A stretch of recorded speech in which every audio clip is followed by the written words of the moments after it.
Ezequiel, capítulo 36. Filho do homem, profetize para os montes de Israel e diga-lhes: ó montes de Israel, ouçam a palavra do Senhor. Assim diz o soberano Senhor: o inimigo disse a respeito de vocês: as antigas elevações se tornaram nossas propriedades. Por isso, profetize e diga-lhes que assim diz o soberano Senhor: eles devastaram e perseguiram vocês por todos os lados, de maneira que vocês se tornaram propriedade das demais nações e objeto de conversas maliciosas e de calúnia de todos. Por isso, ó montes de Israel, ouçam a palavra do soberano Senhor. Assim diz o soberano Senhor aos montes, às colinas, às ravinas, aos vales, às ruínas desoladas e às cidades abandonadas que foram saqueadas e ridicularizadas pelas demais nações ao seu redor. Assim diz o soberano Senhor: no meu zelo ardente, falei contra o restante das nações e contra todo o Edom, pois, com prazer e com desprezo no coração, eles fizeram da minha terra a sua propriedade, para saquear as suas pastagens. Por isso, profetize acerca da terra de Israel, e diga aos montes, às colinas, às ravinas e aos vales que assim diz o soberano Senhor: falo com ciúme na minha ira, porque vocês sofreram a zombaria das nações. Por isso, assim diz o soberano Senhor: juro com a mão levantada que as nações ao redor também sofrerão zombaria. Mas vocês, ó montes de Israel, produzirão galhos e frutos para Israel, o meu povo, pois ele virá logo para casa. Estou com vocês e olharei para vocês favoravelmente. Vocês serão arados e semeados. E os multiplicarei, sim, todos os israelitas. Todas as cidades serão habitadas e as ruínas reconstruídas. Multiplicarei os homens e os animais, e eles serão férteis e se tornarão numerosos. Tornarei a povoar vocês como no passado e os farei prosperar mais do que antes. Então vocês saberão que eu sou o Senhor. Farei Israel, o meu povo, andar sobre vocês. Vocês lhe pertencerão, serão a herança de Israel, e nunca mais o privarão dos seus filhos. Assim diz o soberano Senhor: como de fato dizem a você: você devora homens e priva a sua nação de filhos. Você não mais devorará, nem tornará sua nação sem filho, declara o soberano Senhor. E eu não permitirei mais que você ouça a zombaria das nações, e você não sofrerá mais a zombaria dos povos, nem fará mais a sua nação cair, declara o soberano Senhor.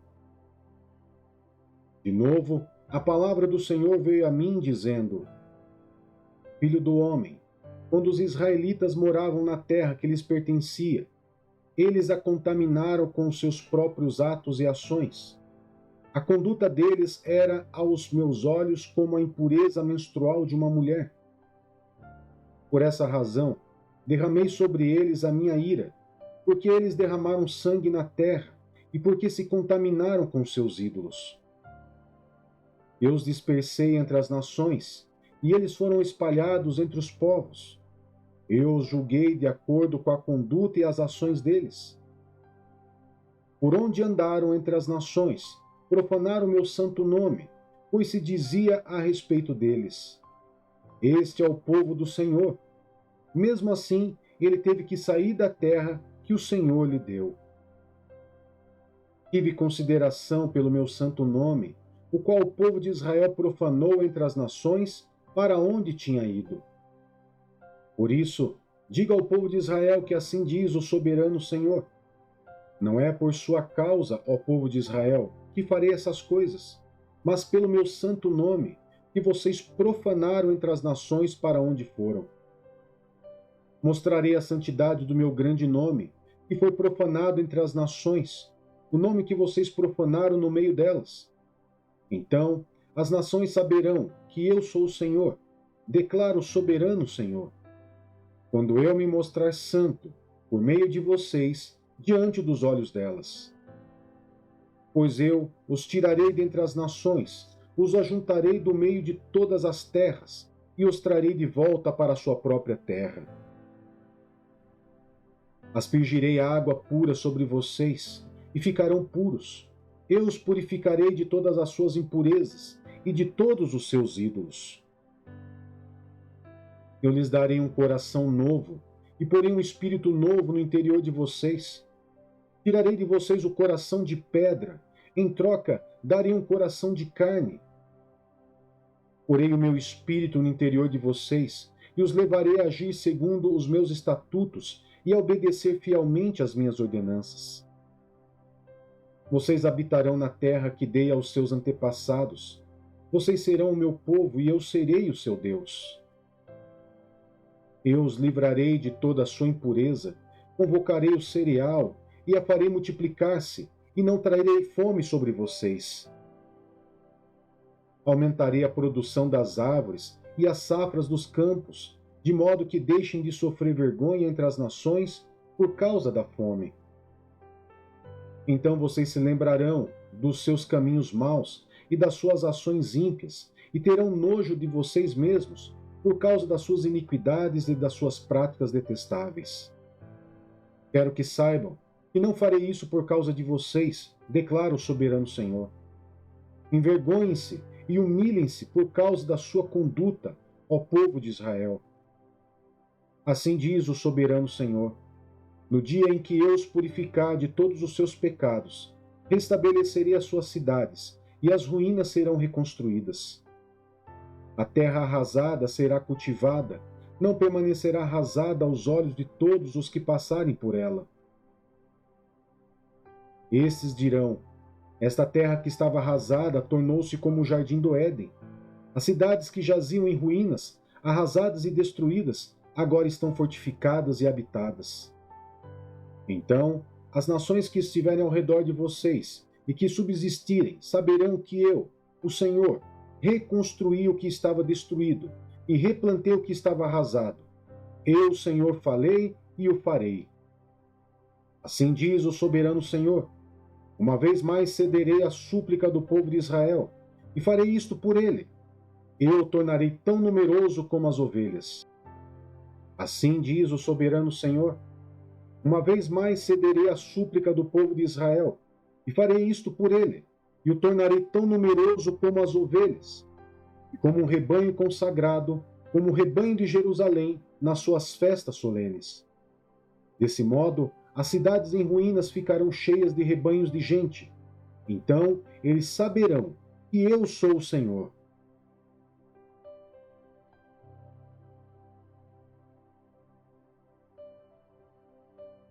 Primeira Reis, capítulo 5. Quando Hirão, rei de Tiro, soube que Salomão tinha sido ungido rei, mandou seus servos a Salomão, pois sempre tinha sido amigo leal de Davi. Salomão enviou esta mensagem a Hirão: tu sabes que foi por causa das guerras travadas de todos os lados contra o meu pai Davi que ele não pôde construir um templo em honra ao nome do Senhor, o seu Deus, até que o Senhor pusesse os seus inimigos debaixo dos seus pés. Agora, porém, o Senhor, o meu Deus, concedeu-me paz de todos os lados, e não tenho que enfrentar nem inimigos nem calamidades.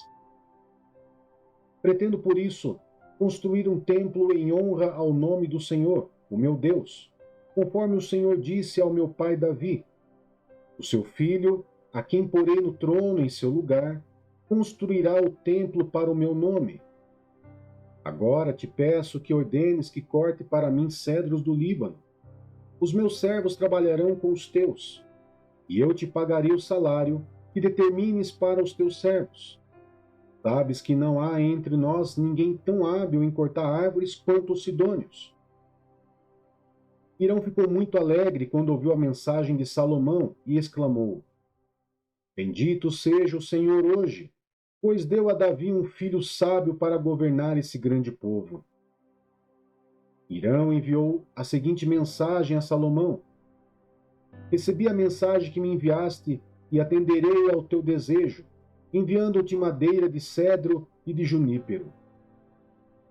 Os meus servos levarão a madeira do Líbano até o mar, e eu a farei flutuar em balsas, até o lugar que me indicares. Ali eu desamarrarei a madeira, e tu poderás levá-la. Em troca, desejo que forneças alimento para a minha corte. Assim, Hirão fornecia toda a madeira de cedro e de junípero que Salomão desejava. Salomão deu a Hirão 20.000 coros de trigo como mantimento para a corte de Hirão, além de 20.000 batos de azeite de oliva puro. Era o que Salomão dava anualmente a Hirão. O Senhor deu sabedoria a Salomão, como lhe havia prometido. Houve paz entre Hirão e Salomão, e os dois fizeram um tratado. O rei Salomão impôs trabalhos forçados a 30.000 homens de todo Israel. Ele os mandou para o Líbano em grupos de 10.000 por mês, que se revezavam, passavam um mês no Líbano e 2 meses em casa. Adonirão chefiava o trabalho forçado. Salomão tinha 70.000 carregadores, 80.000 cortadores de pedra nas colinas e 3.300 capatazes que supervisionavam o trabalho e comandavam os trabalhadores. Para o alicerce do templo, o rei ordenou que fossem retiradas da pedreira grandes blocos de pedra lavrada de qualidade superior. Os construtores de Salomão e de Hirão e os homens de Gebal cortavam e preparavam a madeira e as pedras para a construção do templo.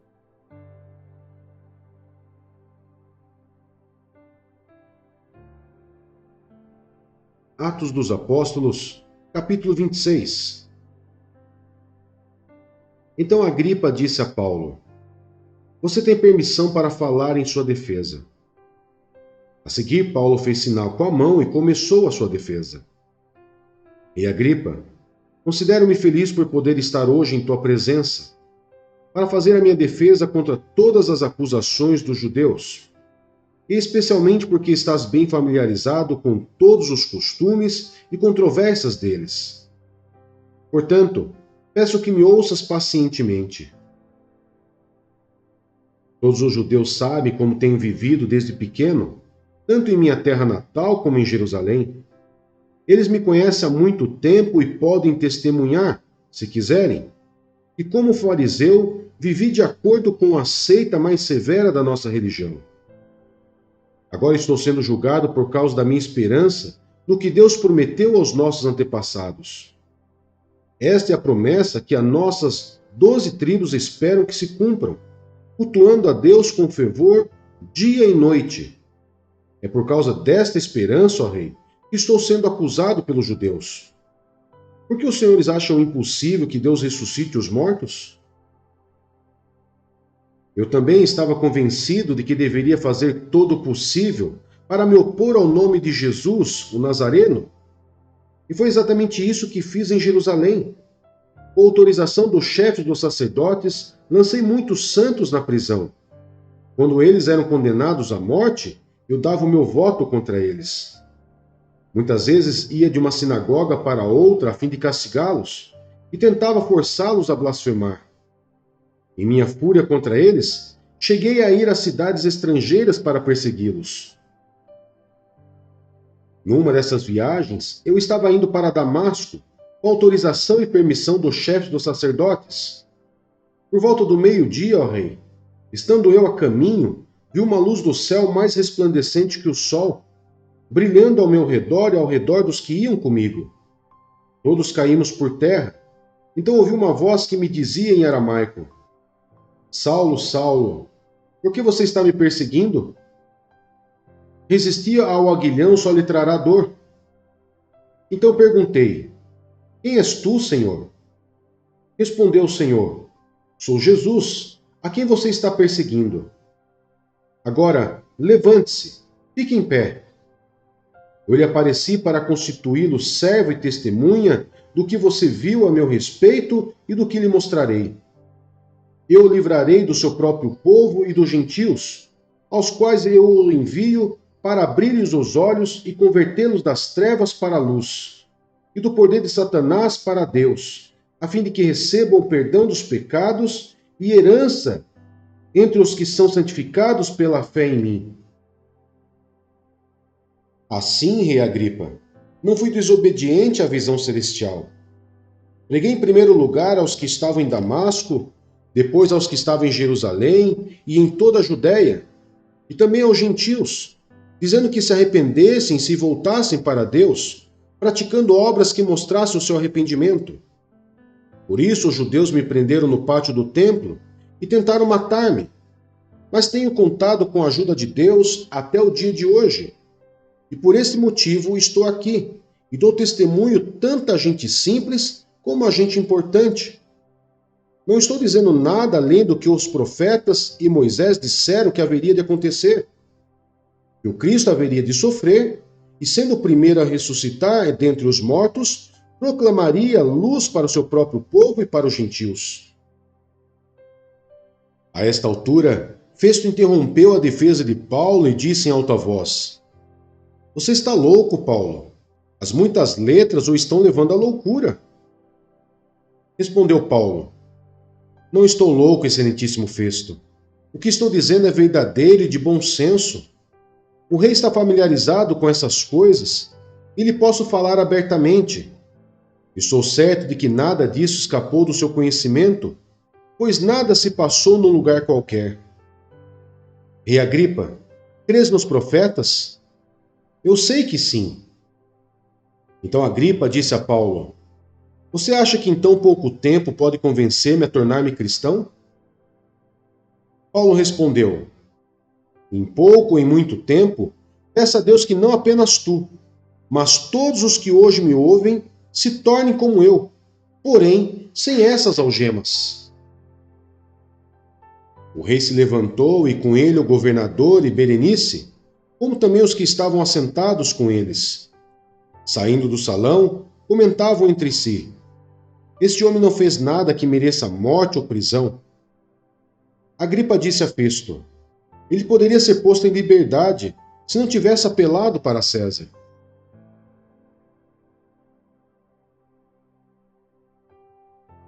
Filipenses, capítulo 4.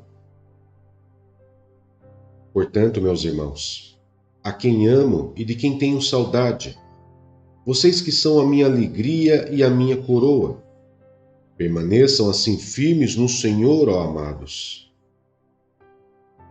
Exortações. O que eu rogo a Evódia e também a Sintique é que vivam em harmonia no Senhor. Sim, e peço a você, leal companheiro de jugo, que as ajude, pois lutaram ao meu lado na causa do Evangelho, com Clemente e meus demais cooperadores. Os seus nomes estão no livro da vida. Alegrem-se sempre no Senhor. Novamente direi: alegrem-se. Seja a amabilidade de vocês conhecida por todos. Perto está o Senhor. Não andem ansiosos por coisa alguma, mas em tudo, pela oração e súplicas, e com ação de graças, apresentem seus pedidos a Deus. E a paz de Deus, que excede todo o entendimento, guardará o coração e a mente de vocês em Cristo Jesus. Finalmente, irmãos, tudo que for verdadeiro, tudo que for nobre, tudo que for correto, tudo que for puro, tudo que for amável, tudo que for de boa fama, se houver algo de excelente ou digno de louvor, pensem nessas coisas. Ponham em prática tudo o que vocês aprenderam, receberam, ouviram e viram em mim, e o Deus da paz estará com vocês. Agradecimentos pelas ofertas. Alegro-me grandemente no Senhor, porque finalmente vocês renovaram o seu interesse por mim. De fato, vocês já se interessavam, mas não tinham oportunidade para demonstrá-lo. Não estou dizendo isso porque esteja necessitado, pois aprendi a adaptar-me a toda e qualquer circunstância. Sei o que é passar necessidade e sei o que é ter fartura. Aprendi o segredo de viver contente em toda e qualquer situação. Seja bem alimentado, seja com fome, tendo muito ou passando necessidade. Tudo posso naquele que me fortalece. Apesar disso, vocês fizeram bem em participar de minhas tribulações. Como vocês sabem, filipenses, nos seus primeiros dias no Evangelho, quando parti da Macedônia, nenhuma igreja partilhou comigo no que se refere a dar e receber, exceto vocês. Pois estando eu em Tessalônica, vocês me mandaram ajuda não apenas uma vez, mas duas, quando tive necessidade. Não que eu esteja procurando ofertas, mas o que pode ser creditado na conta de vocês. Recebi tudo, e o que tenho é mais que suficiente. Estou amplamente suprido, agora que recebi de Epafrodito os donativos que vocês enviaram. São uma oferta de aroma suave, um sacrifício aceitável e agradável a Deus. O meu Deus suprirá todas as necessidades de vocês, de acordo com as suas gloriosas riquezas em Cristo Jesus. A nosso Deus e Pai seja a glória para todos sempre. Amém. Saudações finais. Saudem a todos os santos em Cristo Jesus. Os irmãos que estão comigo enviam saudações. Todos os santos lhes enviam saudações, especialmente os que estão no palácio de César. A graça do Senhor Jesus Cristo seja com o espírito de vocês. Amém.